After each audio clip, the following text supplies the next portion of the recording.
Good morning, guys. On this Friday the 8th, last video post for the week. Econ Kids, keep an eye out. This late morning, early afternoon, you guys will be seeing your stuff get posted. Remember, guys, I bring up the calendar in the corner here. We only have 2 more weeks after this one of quote-unquote regular school. And then it's the finals week. I will not be posting any assignments for finals week. I'll keep reminding you guys this at least once a week. Alright, so let's get into it. So in the coronavirus news, the big conversation right now is the continued gap in testing as states, including our own California, are all working to open up. Notably, the big criticism right now, triggered by the visit to the Honeywell factory where they are producing surgical masks in Arizona, was that the president talked about how he did not need to wear a mask in a facility where everyone else was wearing masks and they make masks because, according to him, everybody around him gets tested at least once daily. Now, this has triggered a lot of unrest over the fact that most Americans still do not have access to tests, even people that are ill, and it varies greatly state to state. While the wealthier states like New York and California are starting to ramp up their testing because of local efforts, the lack of any federal effort means that the poorer states in the Midwest and the South, where the virus is currently migrating primarily to, are really going to get hit hard. So that's one of the two things.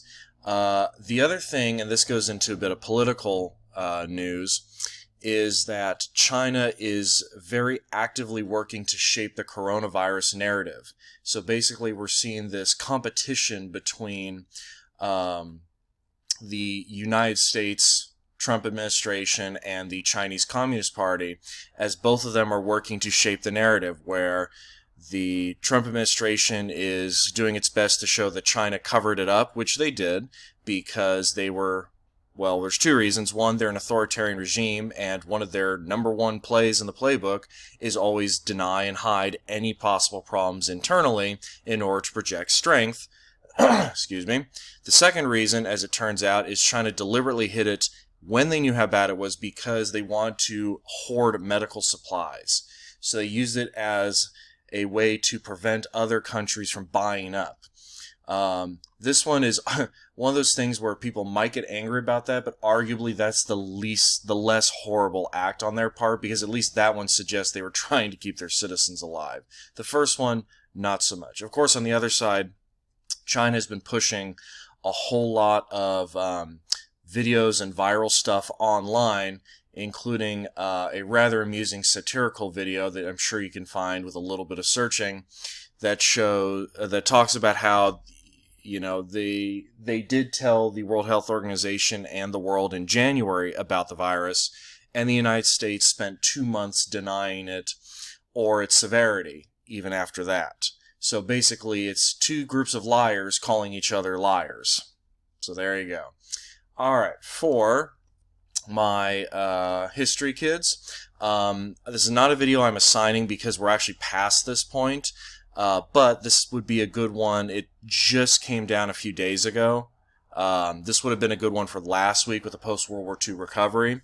So this is something future kids will see, but I'm going to include this in the link for you guys to watch and review, and it talks about kind of the economic and social recovery period after the war, after World War II and during the Cold War.